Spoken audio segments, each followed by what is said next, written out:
You are now live on air.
Well, how about that? It looks like we are live once again. You are listening to Beyond Sight and Sound. I am your host, Josh Kimmel, aka Treasure Seeker. Maybe not under the moniker on Facebook, but I am still a treasure seeker. And lately, what fun would the show be without my always adventurous co-host, Mr. Kenny Moore, Dirt Bandit 33. How's it going, Kenny? It's going good, man. How are you? How are you tonight on this cold, tired, snowy, worst spring kind of evening? Trying to stay warm. About the same thing you guys are dealing with, I guess. Unbelievable. Unbelievable. I was digging yesterday. I put a small video out today. You know, it wasn't one of the better videos because I was actually frozen. But made some pretty good finds. And, you know, we were sitting there. We dug up some really nice stuff. And then here we are. I've got at least, here I am in Mississippi with probably 4 or 5 inches and still coming down. Oh, good grief. And I know all the listeners are going, quit crying. We've had 100 inches up here and more coming. I understand that. I get all of that. That's fine, guys. I understand. But I please let me grieve. Thank you. We all have our own way of mourning. Oh, man. Man, I'll tell you what. I think we've got some exciting things going on. Got a good show tonight. Got a lot of news coming out tonight, too, for the listeners that they're going to want to pay attention. I think we got some good things going on. And I think maybe tonight we should probably break the news to them on air about my little post on the Beyond Sight and Sound Facebook group of the Sentinel. Yes. I think they may get a kick out of what we've got to announce to them. I think so. I know I did. A good time. Oh, yeah. I did, too. I'm really looking forward to that. Definitely. And, you know, we'll see what happens. And, we've got some other plugs and tidbits of news to put out as well, which we'll try to cover here and there through the show, I guess. I think, first off, I should say that everything looks like it went well last week. The announcement with you coming along as a co-host was very well received. So congratulations to you last week. Thank you very much. It was great, man. I'm looking forward to doing this. This is about the hobby. It's for the hunters. We're hunters. We all basically are out for the same thing, is to preserve history, and apparently under any conditions necessary. Right. So You know, one thing I want to throw out there real quick, though, is I have had only two, but that's enough for me, two individuals to tell me that my close-ups on my video yesterday was a little blurry. Well, yes, it was. Didn't really notice it until the upload, but it was cold. Just wasn't at the norm, so sorry about that. We'll get those cleared up on the next videos. But the important thing about it is that history was pulled out of the ground and saved. Right. Definitely. And speaking of history, another thing that we should probably let the listeners know real quick is that those who follow Evan Granger may have noticed that his Facebook page has vanished once again. I spoke with Evan today. There is a Facebook like page. Those that are on my friends list can probably see it in my recent likes. That is Gone Hunting for History. That is how people can still continue to reach Evan if they need to correspond with him. Maybe if they're looking for some items to order from him, anything like that, because I had called to let him know that I had a package in the mail from him today, which came super fast. And he asked me to let the listeners know they can still reach him there if they have no other contact point for him. So that's something to keep in mind too for the listeners. Good guy to deal with. Great guy to deal with. Great guy to talk to. And, yes. You know, that package today, I may have to do an unboxing, and once the ground thaws, I'll be doing a review. But I think it's going to work out quite nicely. I've talked to a number of people that have had some experience with that package, and it seems to work very well for them. As a matter of fact, one of those people is actually our return guest tonight, Mr. Leighton Harrington. How's it going, indeed. Leighton? Hey, it's going great. Great, Josh. Kenny, how are you tonight? Doing good, man. Doing good. Right. Staying warm, I understand. Yeah, trying to. I am, and my pets. I've got one dog laying here, and I got another one over here, so we're all good. Awesome. Yeah, and to speak a little bit about that package, I can't wait for you to unveil it myself. I know you're going to enjoy that one. Oh yeah, I think so. I was just shocked. I spoke to Evan on a Sunday evening. I mean, he was fixing to take his kids out for supper, and he still took the time to talk to me about it. I told him what I was looking for. He says, no problem, we can get you hooked up. It'll be there in a couple days. Invoiced me right as I was still on the phone with him. I took care of it as soon as I got off the phone. Wednesday morning, it's here at my door. Yeah, wow. I can't say enough about that guy. I'll tell you, he's real quick with the shipping. He's quick with the answers, and he's always finding time to get back to you ASAP. Right. Good guy to deal with. Definitely Absolutely. A good guy to deal with.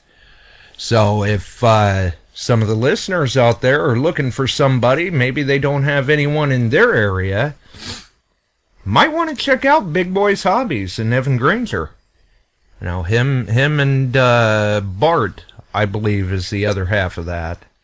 That, right. They do very well. Or, if you're in that area, you may want to check out CS Relics. Which, Absolutely. That's csrelics.com? Yeah, it is. That's ran by Mr. Charles Stafford. He is on cue. That guy, man, if you need it, he'll get it for you. And he doesn't waste any time as well. Outstanding gentleman. Received my dais through him. It was very quick, and made sure that he looks for what your needs are. What are you hunting? He'll make suggestions, not to suggest to sell it to you, but accessories that you may need for your particular way of hunting. So that's Right. pretty unique. That takes time out to do that. So Oh, yes, absolutely. that's Charles Stafford at www.csrelics.com. And it's great how these dealers are getting these products out so fast to the consumer. You know, I know Evan said that a lot of times he'll get a call on Wednesday morning and he'll try to have it to them before the weekend so they can use it. Oh, yes. That goes a long way for customer service. Well, I know I needed a digging tool to go on a trip, and I believe it was on a Wednesday, and I had it by Friday. Great. Yeah, he's quick. Yeah, you can't beat that at all.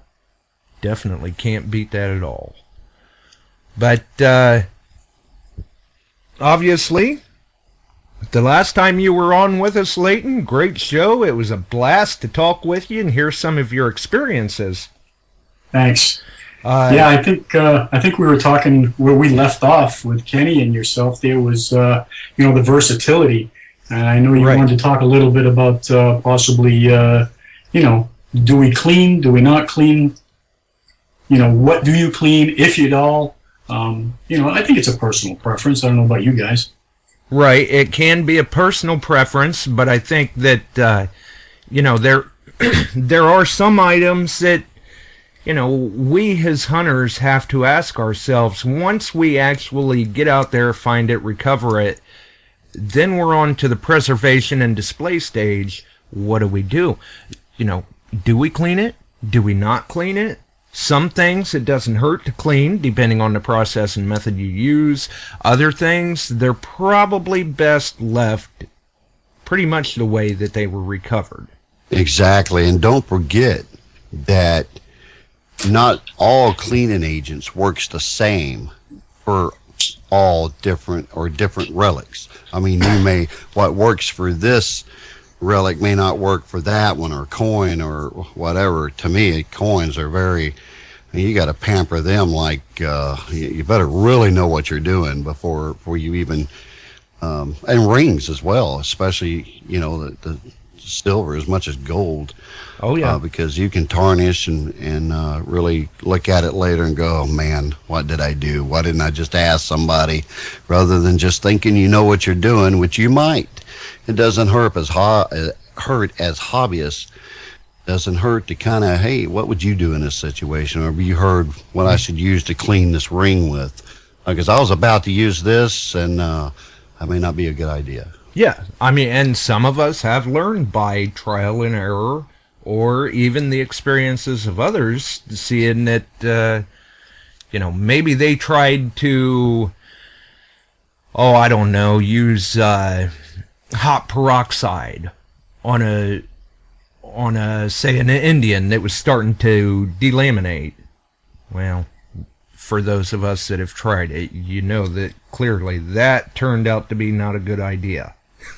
Yeah, I've burnt out a few coins myself, I think, over the 43 years. Right, that's how you learn, how we right? learn. It is how you learn. And like you said, and here's another good thing. Here's something to think about. A lot of these guys that are listening aren't water hunters like me.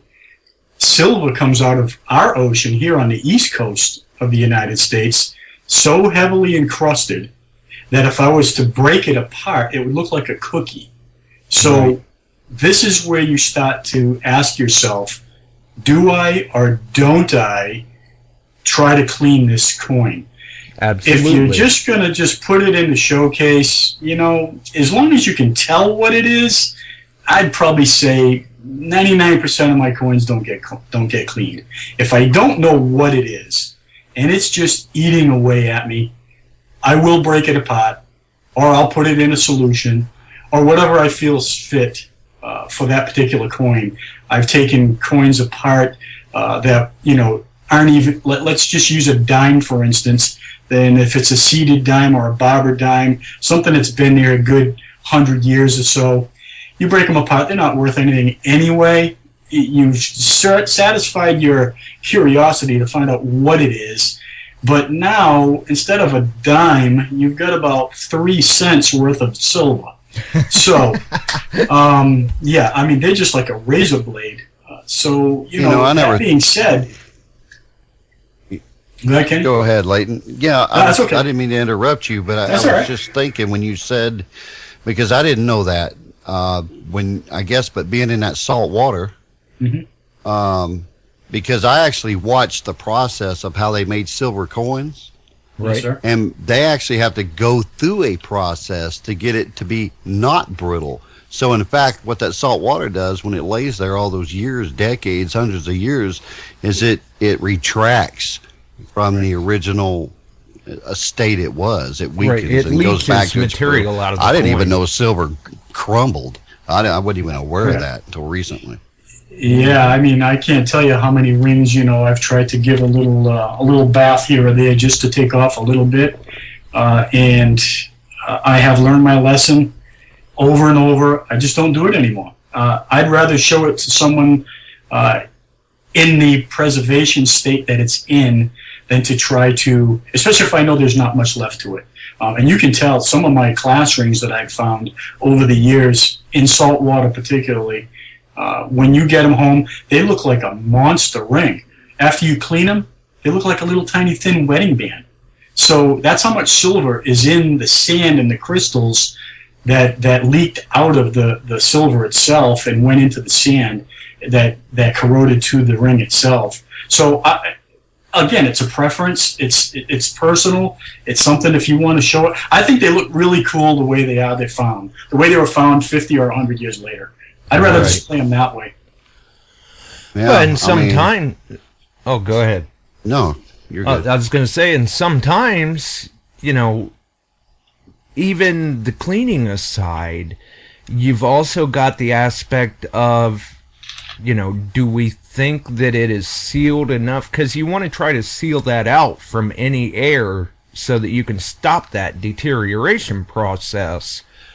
Sometimes all we do with it rather than cleaning it is just try to seal it out somehow. Maybe some paraffin or a clear coat of some sort, something like that. Yeah, good thing you brought that up. I'm glad you said that. Some of my coins recently, believe it or not, I even use it on coins and jewelry mostly, but coins or relics. I've been using that Mod Podge, and I'll tell you what, that stuff, man, it makes things pop. I mean, when I say pop, you put that stuff behind a piece of glass, it looks like it was wet. And it stays that color, nice and shiny. Yeah, it gives it a very nice sheen.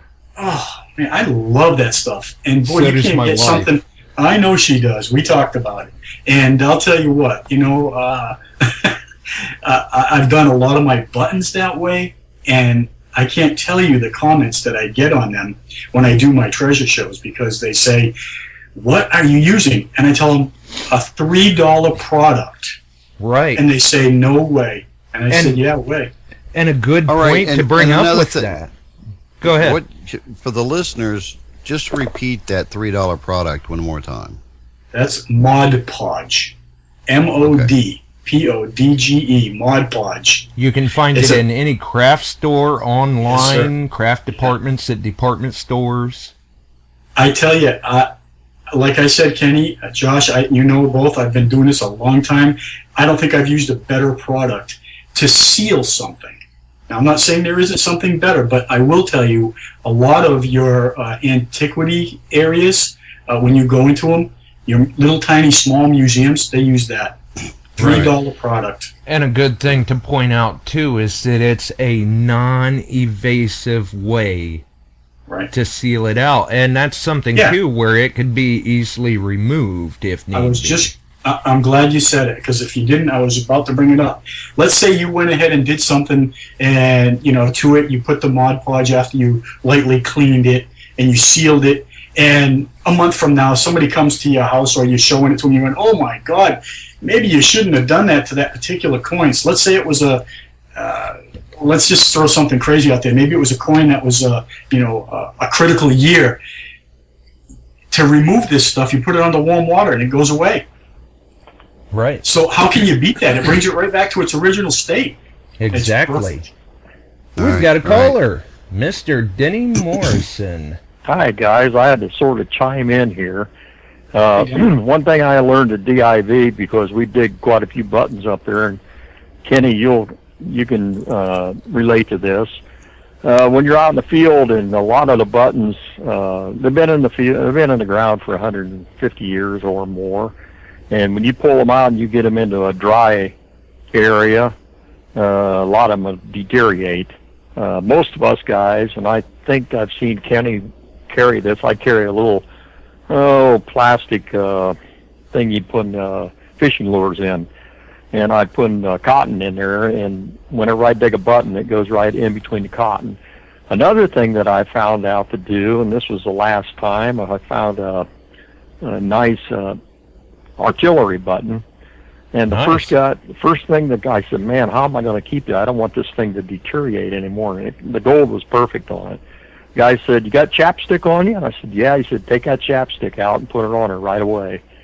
And that's the same thing as K jelly or anything like that. It has the same thing in it. That's something everyone carries with them, and especially Civil War relics. That's what you want to put on them. And, all right. And this is kind of crazy. You think I'm crazy here. I am a little crazy. But I also water hunt a lot. And here in Ohio, and I'm not sure about St. Mary's Lake, it could be, but I know Indian Lake, if you bring a silver coin out of there or a silver ring out of there, it's been in there a long time, it's going to be black. Yeah, because of the mud and muck. Yeah, well, it's from the sulfur water. It's the rivers that go through these lakes. They're sulfur lakes, or sulfur rivers is what they are. Right. And we have a lot of sulfur water in Ohio. And Indian Lake is really bad. A lot of guys will bring up a coin, it'll be black, and they say, "Well, there's a piece of junk. I'm not even going to bother cleaning it." Well, it's silver. Come on, boys. Don't be throwing that away. Right. And something like that's been in there 100 years. Most of them have, or less. You're not going to get much out of them anyway. I tumble them. I tumble them in rocks and salt water, and probably an hour, or even more. I tumble all my coins that I find, except for the really nice silver ones that aren't black. But most of the coins, especially clad coins, I tumble every coin, and I never take a bad or a dirty coin back to the bank. Anything I hate to see is coins the guys have dug in change at the local grocery store or wherever you get something. You get a coin back, and you know the guy's dug it, and he's too damn lazy to go out and clean it. Oh, yeah, because we as hunters know how they look. That is absolutely stupid. And, I mean, another thing, I'm probably on a high horse here. When you take coins, a lot of guys will take coins into a grocery store or, let's see, I can't think of the department stores, but they got a coin counter in there. Yeah, and the guy will put his coins in there, let him count it out. That costs you $13, $14 to count coins when you could take them to your bank after you've cleaned them, because they won't take dirty coins, and that's why guys take them to the shopping centers or whatever and put them through there, because they're too lazy to clean them. Right. But all my pennies, all my coins, I lay on a towel after I've cleaned them and look at for imperfections in the coins. And I've found one or two coins that are cut off center. So that's pretty neat. And it takes a little effort, but it's well worth it. And I roll all my coins too. I don't take them back. I don't take them back to the banks at all for them to roll. I roll my own coins, and I know how much is in them. I've seen my local bank and I took coins in there one time, the last time I ever did that. And I watched the lady, and she said, "Well, wait a minute, I got to open this up and clean out the coins from the last guy that was in here. Half of the coins roll off the side on the inside. You don't even know that. If you don't ask them to open it up, whatever goes off the side is their money. And whoever's doing it probably pockets that money." And that's what happens at these grocery stores and stuff, where you take your money and put it in there, and it comes out and it says, "Well, you got $87. There's probably $10 laying on the side that rolled off when they were tumbling it. There you go. To count it. Right. So, you know, there's all kinds of things you got to watch for. But I do carry chapstick with me all the time when I'm Civil War hunting. So if I get a button right away, I preserve it right away. Yeah, I do too. I tell you something else that, at least in my area and most areas, even especially up there, you dig in Virginia quite a bit, Denny, is right. I've discovered what I'm really after as far as cleaning my buttons is not the original look of the button. I mean, if I wanted original look of the button, then you can buy those for $5 at a reproduction place. I don't want an original look. I want the patina look. I want it's set there and it's aged. Right, It's got history behind it. So what I'm looking for is to get rid of the ground action that's on that, and that's why I use hydrochloric #1. And I got turned on to that by a good buddy Brian. And hydrochloric 1, it doesn't hurt gold. It doesn't, it's safe. You can put that button in there, count to 10 or 15. You'll literally watch it'll just bubble, and it's eating all the ground action. Then you take it out, you put the warm water on it, clean it real good, and you'll look at it and you'll be like, wow. And, what's that called, Kenny? It's hydrochloric #1. It's the best way I know how to tell you. That's, it comes from an oxygen plant around here.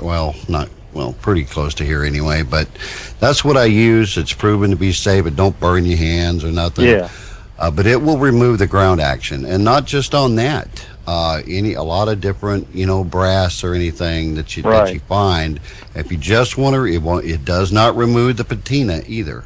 It just takes off all the ground action buildup, and that's where we damage our buttons, is taking a brush and scrubbing them too hard, or doing this and mashing on them. And with this, all you do is get you a little clear glass, like a shot glass, for example. Drop it in there, put a little bit of that in there, leave it in there for about 20 seconds, and then it does the work for you. Then you take warm water after that, and it looks good. Good, I'll try that. There you go. When I'm in the field, though, when I dig out a bullet that's been in the dirt, it's not muddy. I always got to carry a toothbrush with me, like you do, Kenny. But like I said, I put it in that plastic in the cotton balls right away. When I do get home, and I don't wash them after that. I've got green ones at home that came out of the ground perfectly looking green, and I never touched them because they were disintegrate and nothing flat. So what I've done, I've got a button box that I bought at a Civil War show, and I put them in there, and I close the lid, and they've got little holders for each button that's in a little plastic thing, and it's got a cover. As soon as you get them in there right away, when they're not out, when they're closed up and out of the air, it's going to help them. Right. Yeah, yeah. I've seen those, by the way. I've seen those on display. I actually got a guy that's making me some of those. Nice. Well, I can tell you where you can get those buttonholes, and you're going to laugh. Go to any of your Macy's or any of those places where they got ladies' stuff, and this is crazy. You can walk right down through the middle, and I must take, every time I walk through that, pick me out a handful of these babies. They're laying in the middle, and they got them in a little glass dish or something or other, and the ladies will go in there and they'll get rouge, or they'll get a little perfume or something. They'll put a sample inside. Oh yeah, I've got a bunch of those. And that's the same thing as they're selling you in a box, with buttonhole. It's the exact same thing, and you can get. No, what I meant was though, there's actually board. He's making a board. That you can stick those in. Yeah. And it's got, like, on the back of it unfolds, it's like a picture frame. Yeah. And then you can display your buttons like that. Yeah, that's what I use for my Civil War talks. I've got them in there. A guy from Virginia, he's the one that started me on them. He's got so many buttons, he don't even know what to do with all of them. There you go. Listen to this, guys, and you've been hunting a long time, Kenny. He found last year 5 pieces of hardtack. Wow. I mean, it was black. But can you imagine? And I forget, it's worth. He has one piece on the internet now, I think, for sale, and I can't remember what site it's. And they're asking $2,000 for one piece. Peace. Yeah, man. That's that stuff they made. Not hardtack, but the biscuits they ate. Yeah, the biscuits. Yeah. Yep. Yeah, it's just. You know, you're really not going to find it. You know, if you get into a hut, you can find it. Yeah. They hit a tree up there. He lives near Spotsylvania, and his buddy's grandfather worked as a park ranger in that area. And they have a book. It is the most awesome book you ever saw in your life. And during the 1920s, when the Civil War soldiers were still there, the national parks brought them in, and they showed them wherever they had a guy come in and draw pictures, and they showed them where all the artillery pieces were at and everything's in these books that this guy's got of Spotsylvania, the Wilderness, Chancellorsville, every battle site. He's got them all. I've seen them. Well, you can't beat that. Yeah, and I've hunted. Well, I went up there. Last March is when I was up there, and we hunted a site up there, and I found my first bullets that had rosewood in them, and they were Confederate. It was Confederate site, and what they did, they put the rosewood in there, thinking that they would actually shoot further and they wouldn't explode before they hit their target. And if you pull that, it's a infield is what it is. And if you pull the rosewood out, there's actually a number inside the infield. And I've got 2 bullets that I dug out of this Confederate camp. And we also found some Yankee stuff there. And they think because they were moving soldiers through there that they dropped, I think there was a New York button they found back in there. And that's the only button they found was a Yankee. Everything else had been Confederate. All right. You know, I've got to get off here. You guys got a lot to talk about. Right. Danny, thanks for the call, buddy. Thanks for the call. Hey, that was a good video, too, by the way. I appreciate it. All right, talk to you all later. Okay. Well, that we uncovered a couple of interesting points there with the hydrochloric one. Definitely. Yeah, let me just throw something in there. He was talking about rolling coins. Maybe in certain areas you can do that. Here we cannot if they're pulled from the ocean. It just eats so much of the coin away that most of our zinc pennies nowadays aren't even worth a penny to begin with, never mind after finding them. 6 months in the water, they're almost nothing. So we can't do anything at all with those types of coins. Even regular nickels, they really take a beating here. We have to tumble them and then bring them to the Coin Star. Or if you do want to send them to, a major bank, you have to have, I believe, at least 10 pounds of that particular coin before they'll even accept it. So just a little variable there. It depends on where you're at. I know he was talking about some freshwater places, but saltwater, that just doesn't fly over here. Well, in some areas, like in my area, the banks a lot of times will not take rolled coins. Right. You can bring them in rolled, but they're going to bust them open and run them through a counter anyway. Right, you're wasting your time. Yeah, exactly. And like I said, it's variable. It depends on where you're going, what part of the United States I would imagine you're in. Freshwater is much kinder, although it does tarnish. As far as the coins go, than saltwater will ever be. So, the silver coins that he's finding that are black are nothing compared to what our coins look like coming out of the salt water. I mean, they actually look like a cookie. They look just like a cookie. Yeah, because they've got that concretia. Yeah, that's right. Yeah, very, very thick. I mean, a dime will be the thickness of a nickel or even more. Right. So, just something to think about. And here's another thing, too. I know we're kind of talking about cleaning, to clean, not to clean, what we're using, stuff like that. Right. Here's a couple of things that I definitely would not clean, for obvious reasons. Would be a key date, 1877 Indian Head penny, is going to stay just like it is the day I found it. Exactly. Bad move to clean that coin. Right.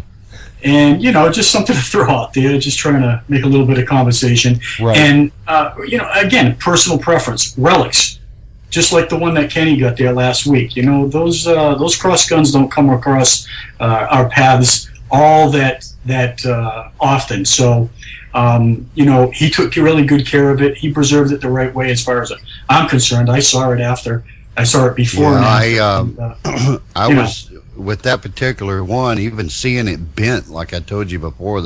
I'm thinking, now that was already like that. I did not do that, taking it out of that can. I know it for sure.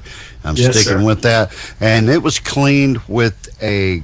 I have some different brushes that I use, and this was so soft, it's like silk.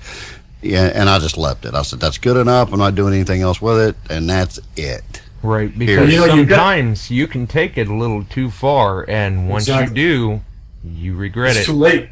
It's too late. You have to know you can't when go that back. gut feeling, that's right, that gut feeling says, ooh, I don't think I should do too much more. Let's stop right there. Take your time, step back from that project, go on to something else. Come back and take a look at it, and you might think differently after you do that. Right. And it's like a box plate, for example, or a buckle. Depending on the shape of it and what ground it came out of to begin with, the only cleaning that I do with them is a bucket of water and get the dirt off as the best you can, and that's it. I don't do anything else with that at all. I don't want any of the edge rings to stamp off that's already been damaged or whatever, because all it takes is one little swipe of a toothbrush, and then there it goes. It just the only thing that you need to change, if any, about a plate at all is maybe get some dirt off of it. That's it. It is set in time, the way it looks. Put it in a display box and be blessed you found it. Right, because a lot of times doing it like that, it actually has more character to it. Yeah, I mean, a lot of people don't like the idea that they find a bent or a broken or, a chipped button or something like that. But, man, I'll tell you what, I have more comments on those than I do the perfect ones when I show people.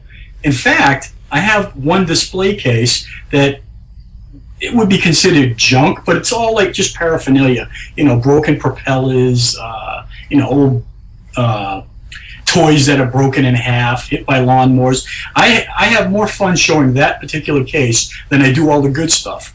People love to touch that stuff. Yeah, you don't want nobody to come and look at your stuff and say, hey, where'd you get that new button? I mean, what? Yeah. No, you're missing the point. That's not a new button. No. Right. Yeah. Exactly. So yeah, it's and like again, it's all personal preference. How far do you take that next step, or do you just leave it?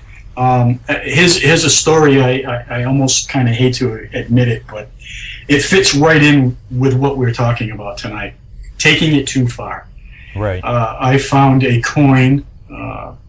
Probably about 15 years ago now. It's a continental dollar.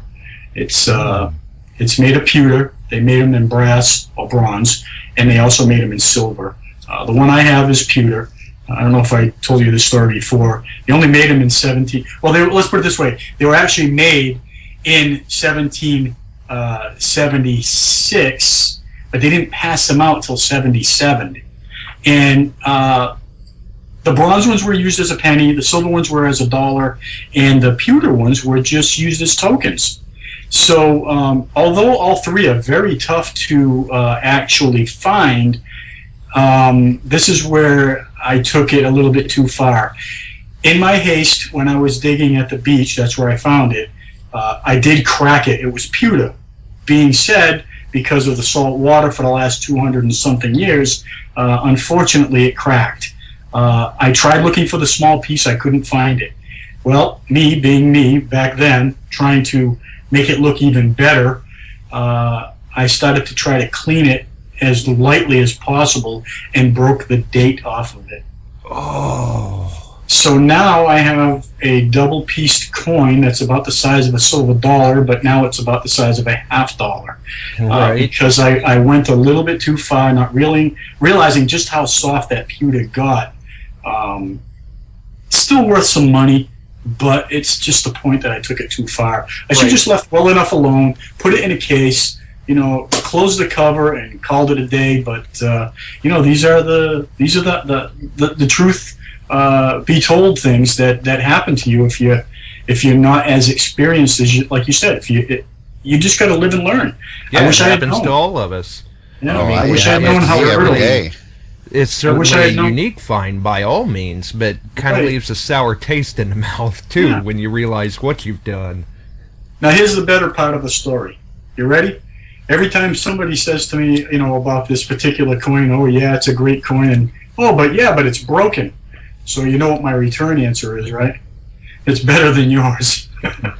Right. Very true. Yeah. Good They don't point. have one. Yeah. Right? Unless you have the other half. Yeah, I mean Exactly. it's better than mine, that's for sure. I don't Better even than have yours. one. Kind of like a tire kicker, They come in and they say, well, that's no good. I can only give you X amount for it because of this, that, and the other thing. Well, it's better than the one that you got now. So There you Right. go. Yeah. anyway, I didn't mean anything bad about that comment. I just, just trying to prove a point that,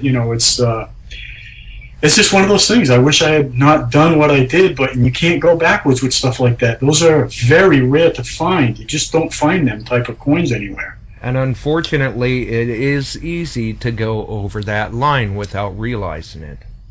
Yeah, my bad. And here's one other thing. I know we were talking about the chapstick, and last week you brought up about the coin tubes out in the field and how they were taking up so much less space by putting them, in an elongated tube rather than a flat case like Denny was talking about. And that's true. That's absolutely what I bring, a little coin tube.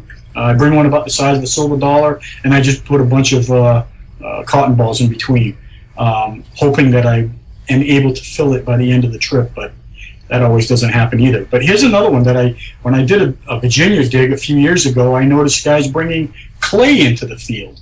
And I didn't understand what they were doing. They were actually taking clay and rolling it in their hands and making a long piece and then flatten it out enough to go over the object. It seals in because of the oils in the clay.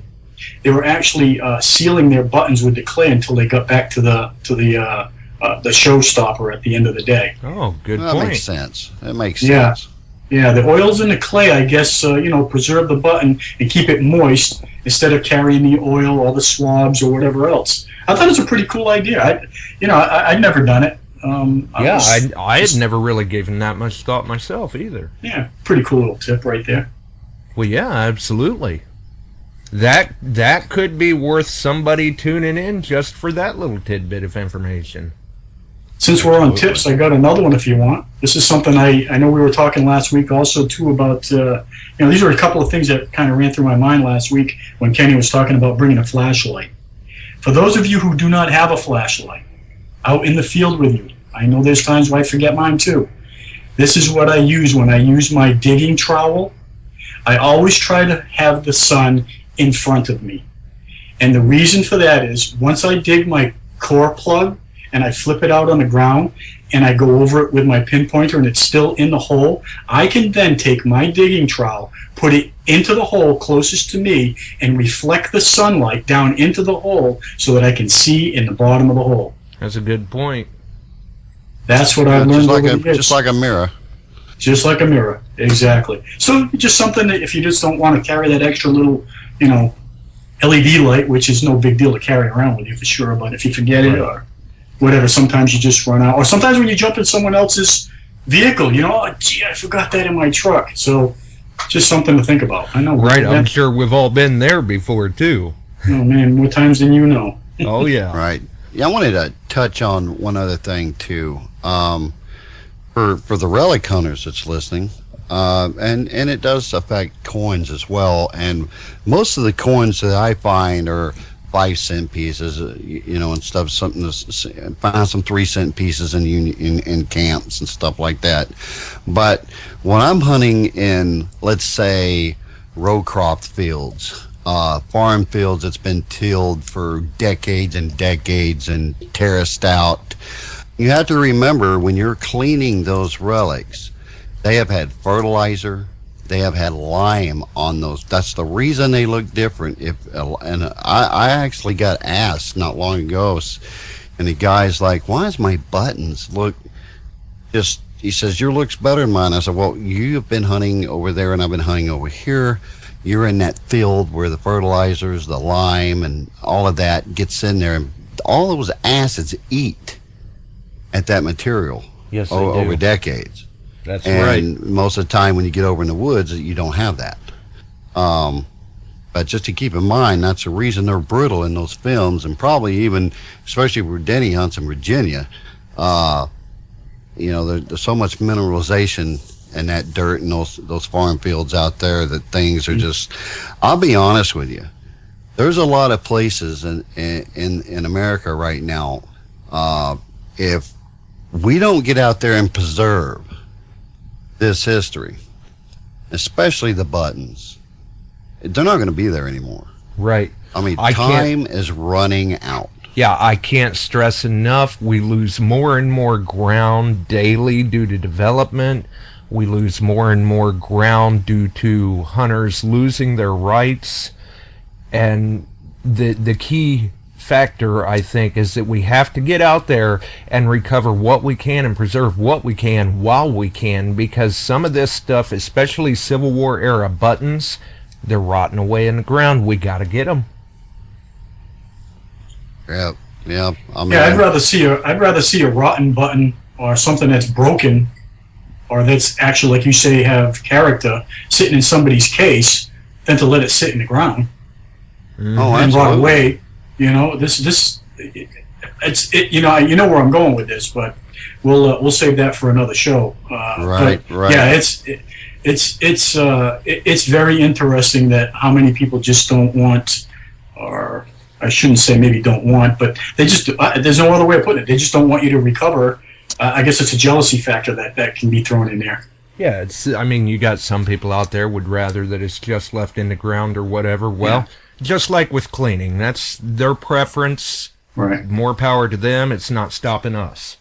Right. Well, and I'll go a step further. If you don't want stuff pulled out of the ground, then for one, don't buy a metal detector and don't bother the ones that do. There you go. I'm gonna leave it at that. Yeah, I don't think you can put it much better. I mean, don't tread on me, Because I'm gonna preserve it. Yeah, you are. Yeah, absolutely. And I'm all for it, man. I'm in, like you said earlier. I mean, I'd rather go out of my way and dig something so that I can show someone and teach the younger generation. That's why I got involved in this, the radio and doing the shows and things like that, and joining clubs just recently. All my life I was always a lone hunter. Right. And the reason I'm getting involved like this is because I want to be able to pass on, even if it's not a whole lot, something, just a little something to somebody else to enjoy. Because I grew up in a time where I was lucky enough to search and recover and preserve these relics over the last 40 plus years. And, I'm so lucky to have been able to find some, virgin grounds back then, and many, many stories of some great hunts. Oh, yeah, absolutely. And, we get a hold of those items. Sometimes we're recovering items that there are no known examples of, which is another reason why we should be very careful with our cleaning process. And once we've got those items, look at the information that's gained, not only for documentation purposes, but the information that's gained for educational purposes to teach the younger generations. Oh, absolutely. And let me touch with something with that. Is this just happened, was brought to my attention a couple of years ago. I had made a find, and I thought I had saw it in a book. I wasn't sure, didn't know what it was, could have easily went, okay, I'll put it over here in the iron piece, even though it wasn't iron, just kind of the trash spot, Got to looking at it, got back to the house and did more research. Well, it was actually more than a couple of years ago, but anyway, it turned out to be a first Corps badge. Nice. Well, lo and behold, I found another one yesterday. And so I decided to post it. And when I did, all of a sudden, I've got diggers. Now these are respectful diggers, been digging for a while, and they're knowledgeable. But we're not all knowledgeable about everything they had. Come on. I mean, that's a tall order. Of course, there's a certain few individuals we'll touch on later that may have more knowledge than others. But I know what you're referring to there. Right. But I got posts today saying, hey, I think I found one of those. What did you call it? I said, it's the first core badge. Exactly what it is. There was 10 of them, actually, or 11, if I'm not mistaken. The first one being factory made. The field made ones didn't look very well at all, and frankly, probably don't even exist now. They were made very thin and stuff. So to make the long story short, there were several different ones, and they actually were thanking me for the fact that I posted that, and they went through some of their old stuff and actually pulled out these core badges and was posting them on Facebook. Right. Kevin Hune was one of them. There was another guy, sorry if you're listening, I don't have your name here, I have to look again, but he had one that he pulled out. He had no idea that they even had those core badges. Right, and that's one of the nice things about being able to share our finds with each other, either on Facebook, the forums, or YouTube videos, is some people may not even realize what they have until they see it in somebody's post or video.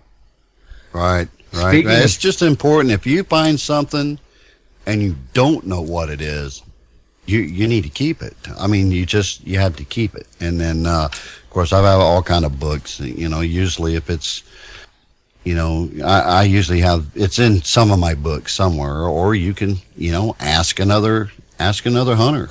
Right. What is this? Put it on one of the sites. There's a couple of sites out there, that people just put out there. But don't throw it away, whatever you do. That's right. And speaking of hunters, we've got another one on the line. What's Right. going on, caller? I was wondering if Leighton had a tip for when you're relic hunting with a machine that finds bullets around 8 to 12 inches consistently, and you leave your shovel at home. What do you do?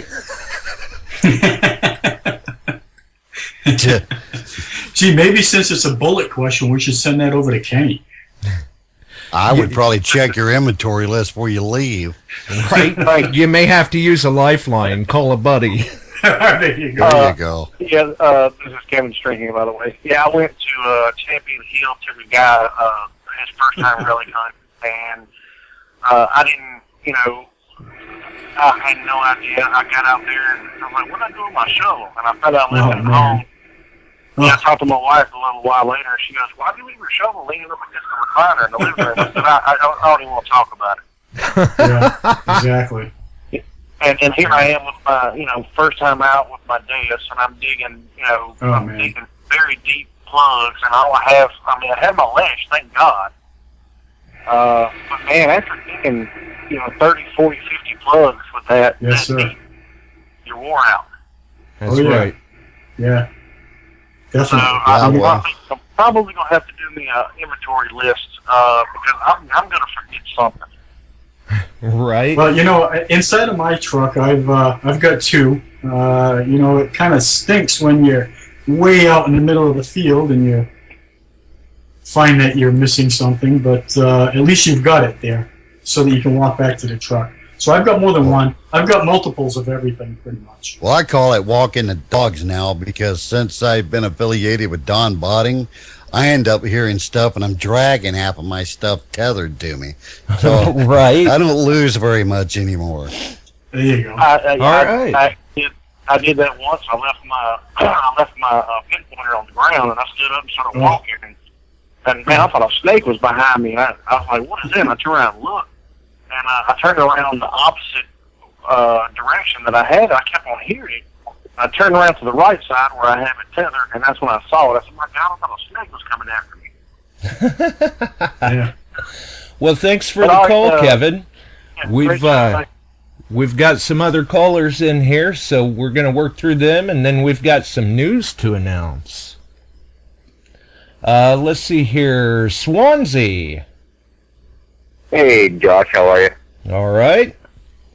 I got a question for you, more seasoned professionals of this hobby than I am. I had found earlier in the year a War of 1812 button, and somebody had told me if you find something that's a little bit more rare or whatever, to pack it in the same dirt that you found it in the hole that it was in until you have a chance to properly clean that. Now, when I got that War of 1812 mass artillery button home, and cleaned it, it came out really nice. Now, is there anything that's really, is there grounds to this, or is this just a fluke thing? I mean, you guys have been doing this a lot longer than me. Is that a real thing, or is this something that kind of like an old wives' tale? Well, just from my experience, that should work. It's a familiarity. Whatever mineralization has been in that has kept it the way it is right now. So, right, it would be in the environment that it's accustomed to. Right. That's the reason it goes to the same effect as, well, it's a little different, but usually, well, Leighton can, when you take something out of salt water, you put it right back in the salt water sometimes. Mm-hmm. That's right. That's what they do when they're on the Atocha. Yeah. Right. Right. Absolutely. Yeah. So it would work with the land too, but so yeah, that wasn't a fluke. I mean, my opinion. Right. Excellent. Well, I appreciate that. And it was actually a guy on your chat room right now is Ohio Relic Hunter, a.k.a. Bill, who told me that that's probably the best thing to do because it won't oxidize so much if it's in its original soil, so you have a chance to actually remove that soil completely, get it cleaned, and then obviously let it run its own course. Yeah, well, Mr. Bill would be correct. And that's Excellent. good to hear that we've got Bill in the house again. Shout out to him. Absolutely.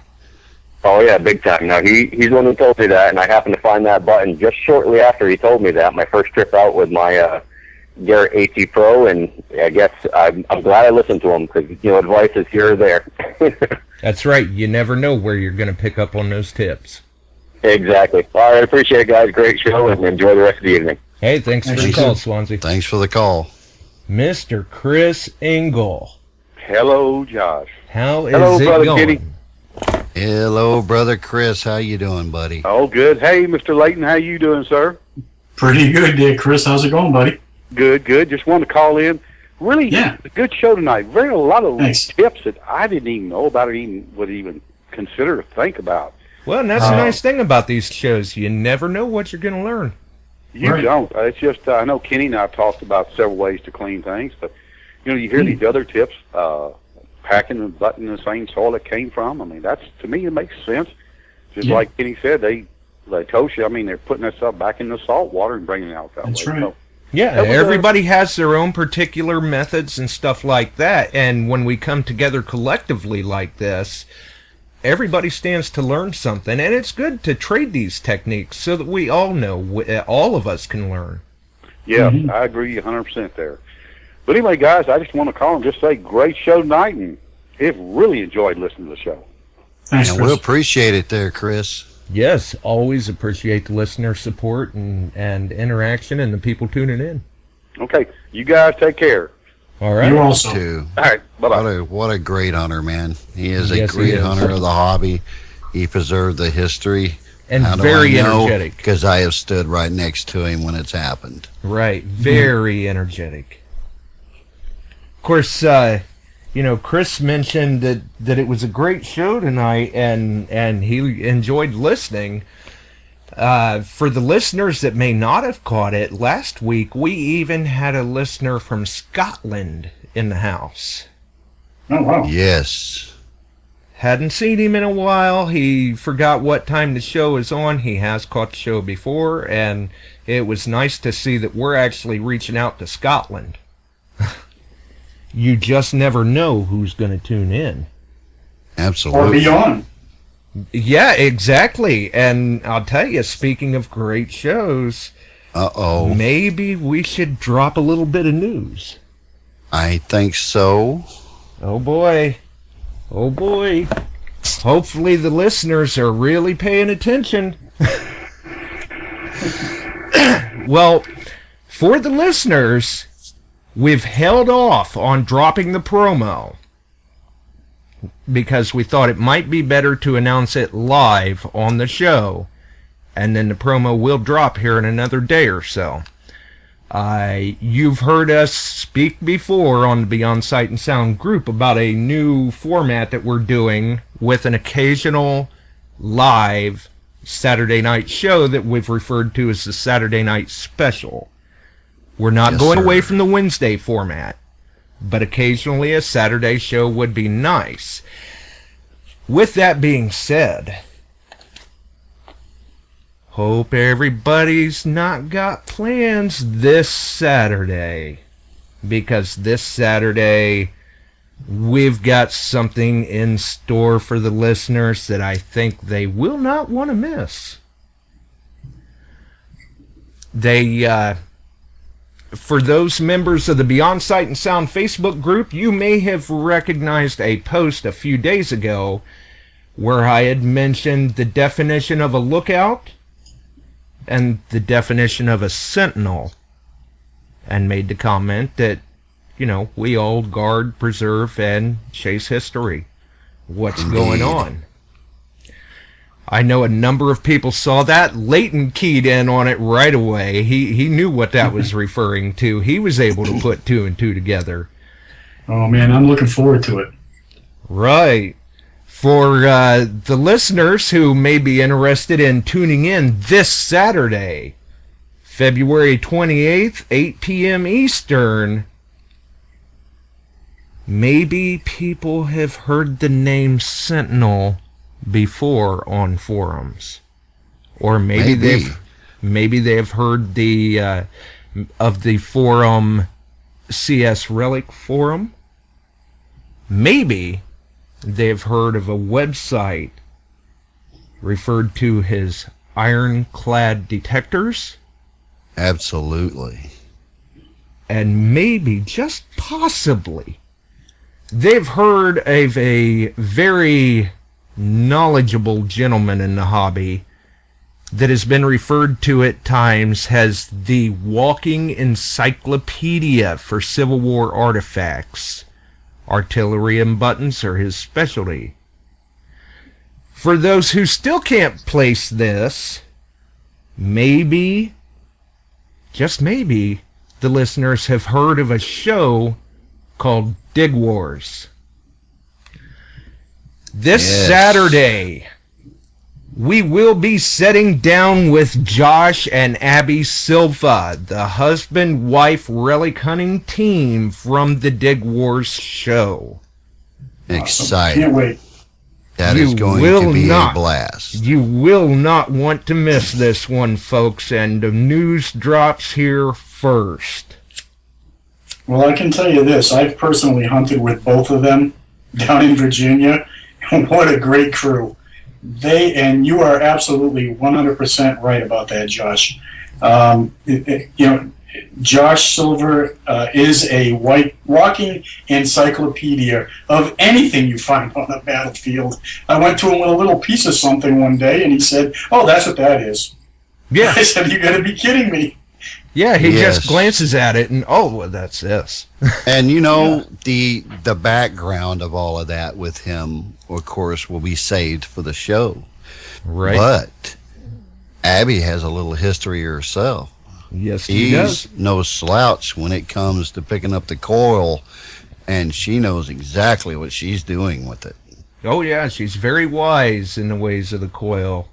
And very knowledgeable in relics. I believe a little over 10 years in the hobby herself. Correct. And you know what? Man, when you see husband and wife teams out like that, and there's a few. Right. But obviously Dig Wars put them out there. Their own things that they do put them out there.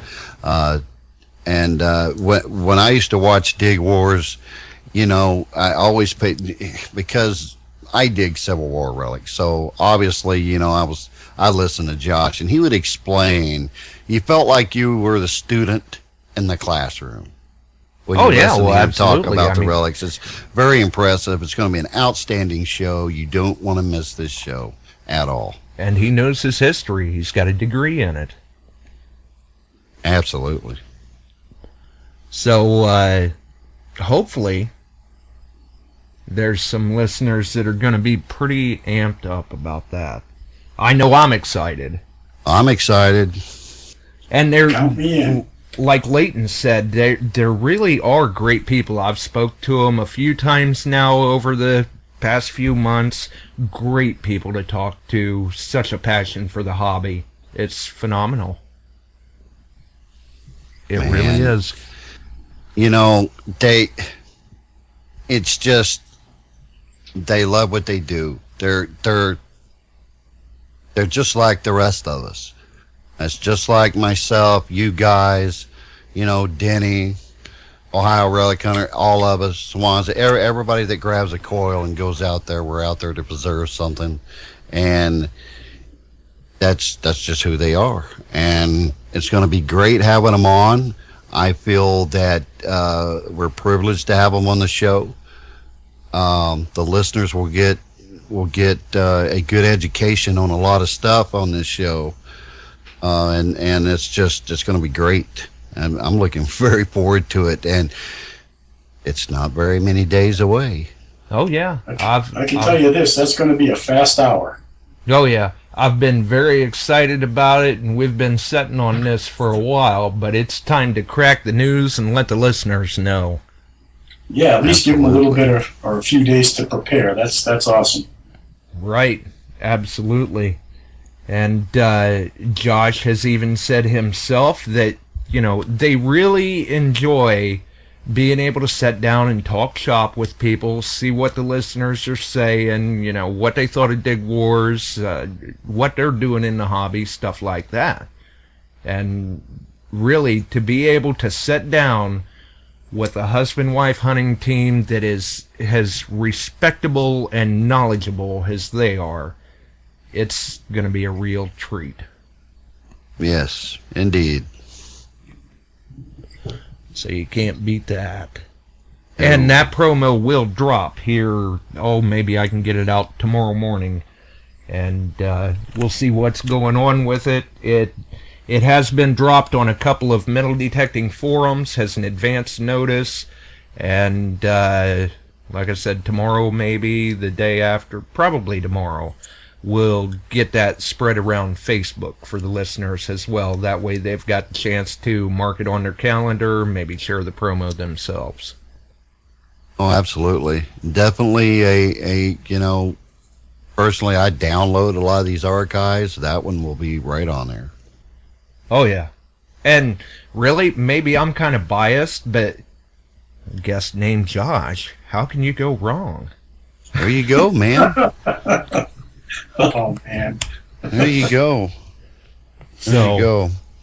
It's going to be a good show, I'm sure. And really, really looking forward to talking to them. They're very, very, very busy people. It's been hard to get schedules to line up, but, it's worth the wait.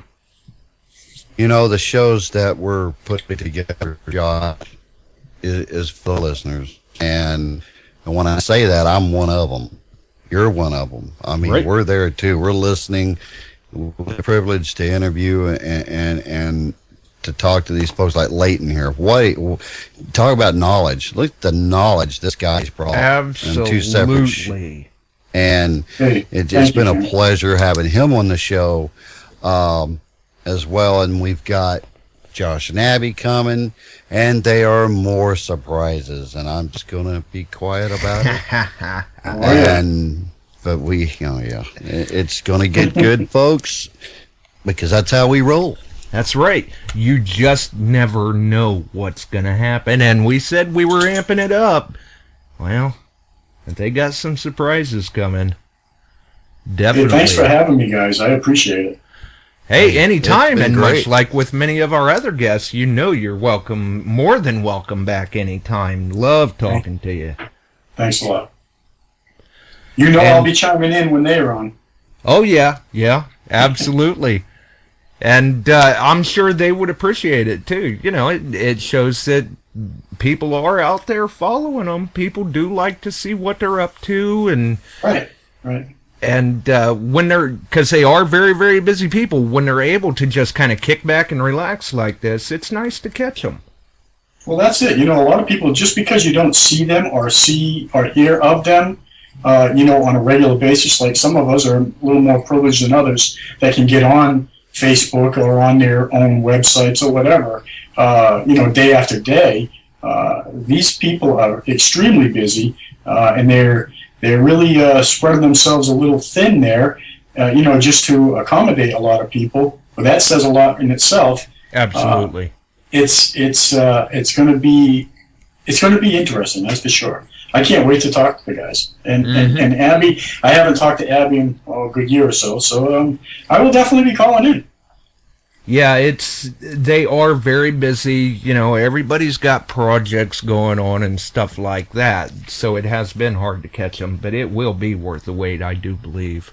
Yeah, just because you don't see them doesn't mean they're not avid in the fields. They are out there doing their thing, believe me. Oh yeah, Well, he's got a ton of finds he hasn't even posted. That's the reason you don't see them, though. I mean, you know, we wonder what happened to a lot of, you know, folks we're used to seeing and stuff, especially on some of the shows or whatever. But you don't see them because they're creating other things going on that you're going to find out later about. Yeah, and I'll tell you, for finds, and I could be off a little bit with the statistics, but if I remember right, Josh still holds one of the highest number counts of banner finds for North America on TreasureNet. Yeah, I believe so, yeah. Yes. I think you're correct. So that's saying something right there. I mean, you know this guy is out there. He's putting a lot of effort into it, but he's well rewarded. Right. Oh, man. I'm excited about it here. I love this stuff. Appreciate the listeners. And we just got to keep things rolling and have great conversations about preserving this history. Absolutely. We can get the right guest on here for sure. Oh, yeah. I agree, definitely. And for shows, let's see, there's a lot of stuff going on with people. Stealth Diggers, Charlie and Keebler, they have an interview, a Google Hangout interview tomorrow night, 9 p.m. Eastern. If you go to the Stealth Diggers channel, you will be able to find the link for that if people are interested in dropping in and checking that out.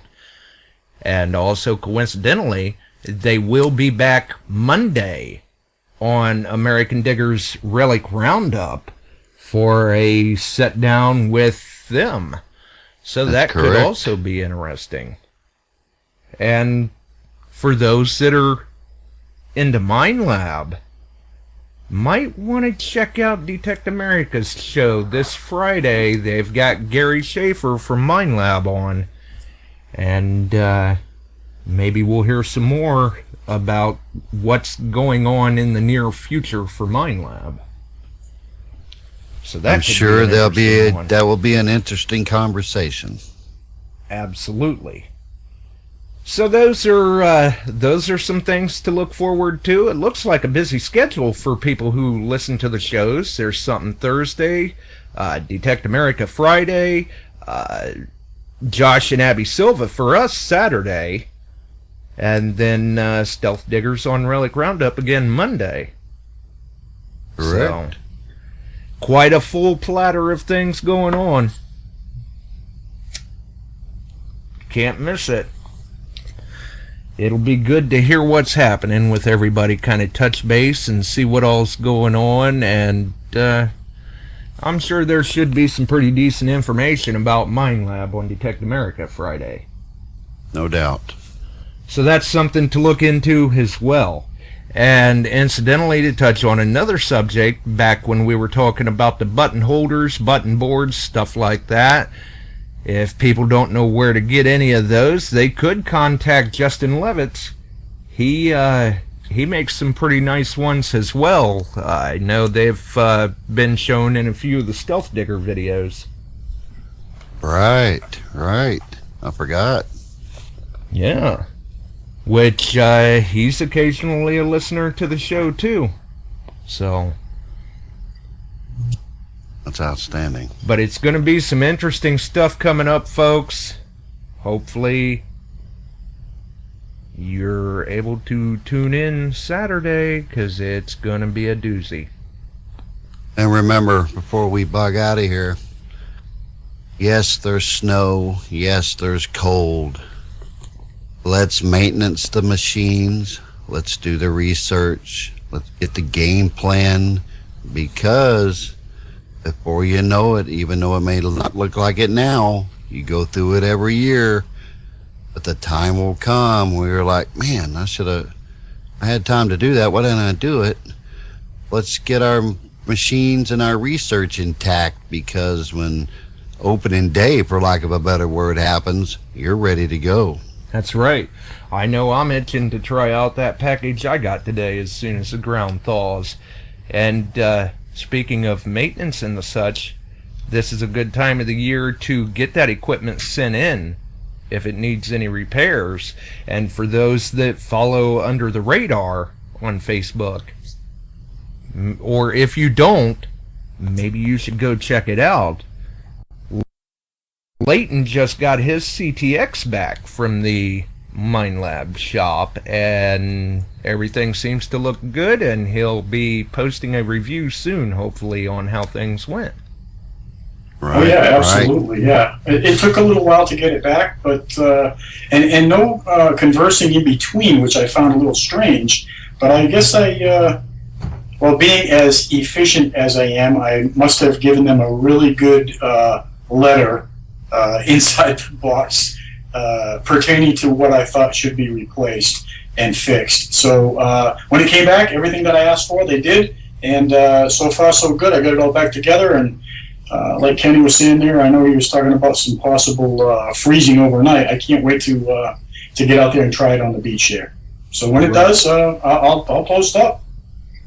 And I will certainly be watching for that post just to see how it went. It sounds like everything went well. Yeah, I think so. I mean, they actually had to go into, it's a major overhaul. I got a Mine Lab CTX 3030. It was powering down on me after about an hour and a half of solid use. And I noticed this just past, I want to say, January. So for the last, 30 or 40 days or so, it was of its life. It was starting to give out on it. So they replaced the whole computer head free of charge. They also replaced the top part of the shaft free of charge. And the back part where the battery actually connects, there was a little bit of seepage in there with the O-rings, and they replaced that for me too. So yeah, I'm excited to try and give it a swing.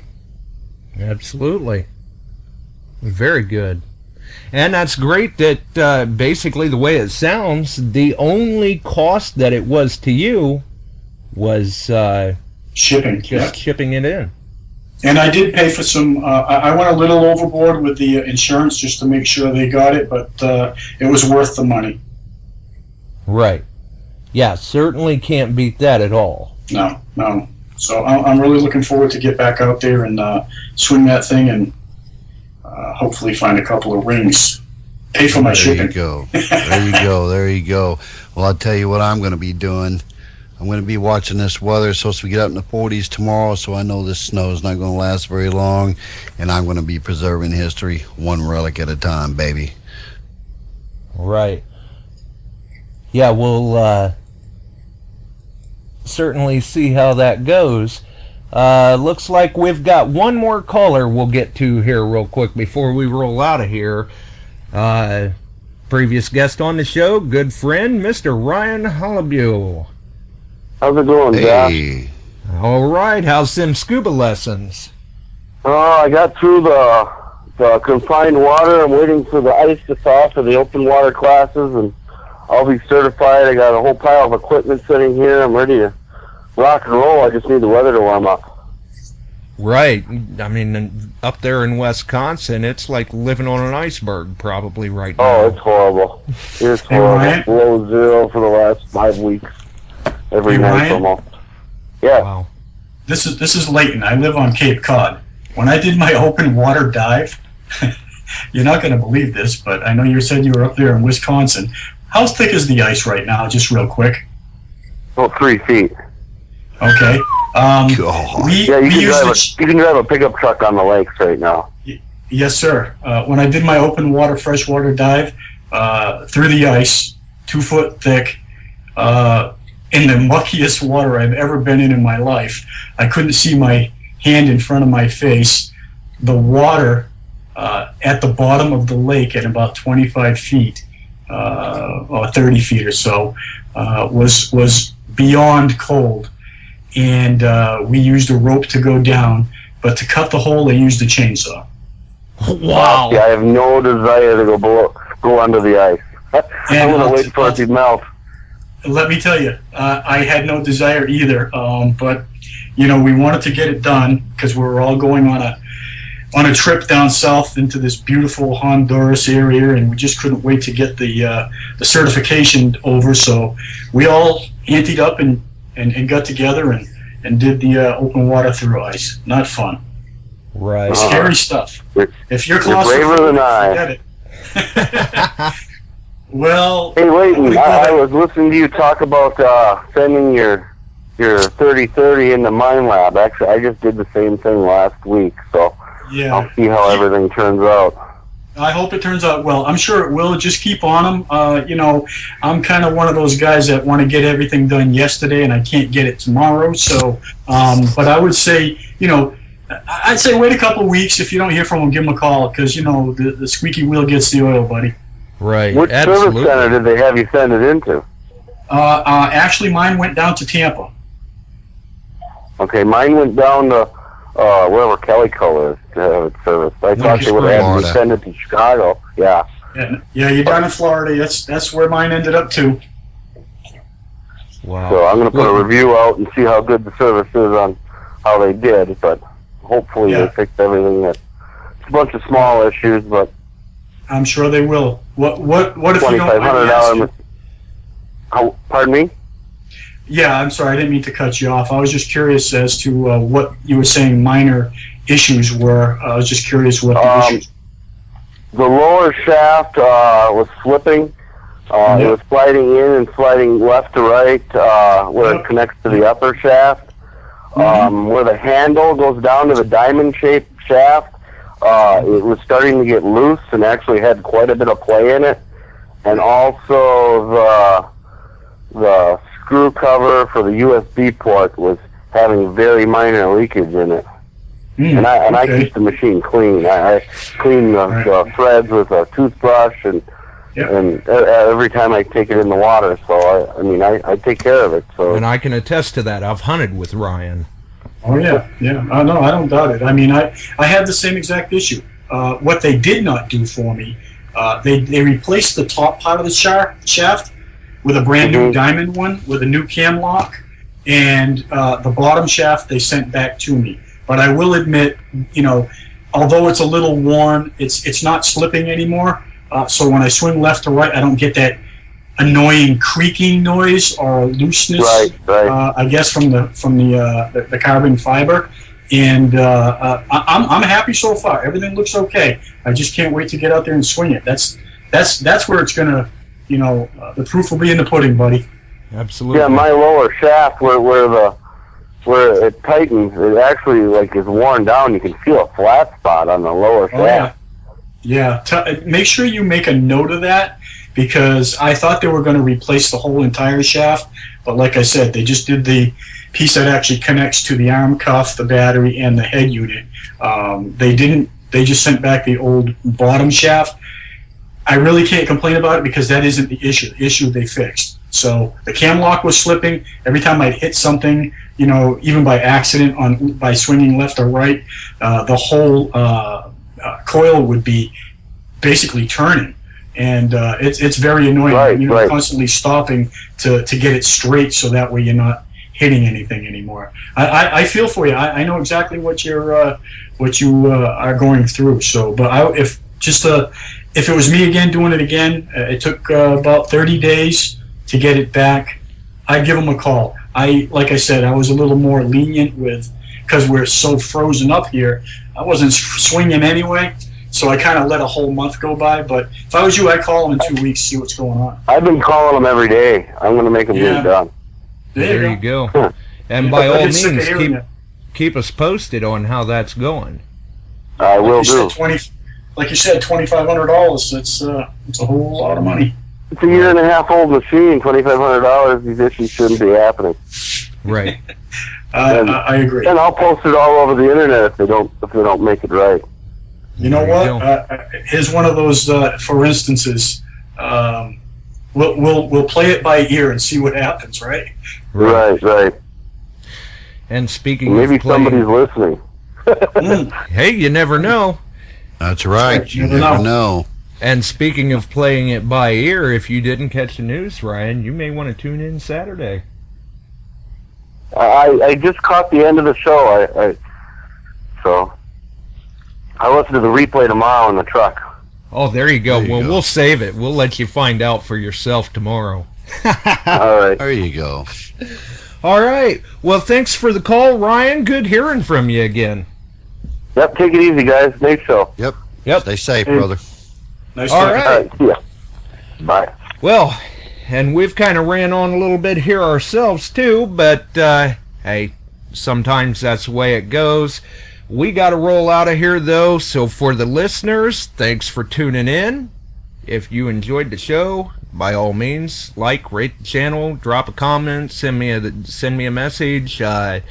If there's a topic you'd like to hear covered, or if you know of a guest to bring onto the show, or somebody you'd like to hear, by all means, drop me a line.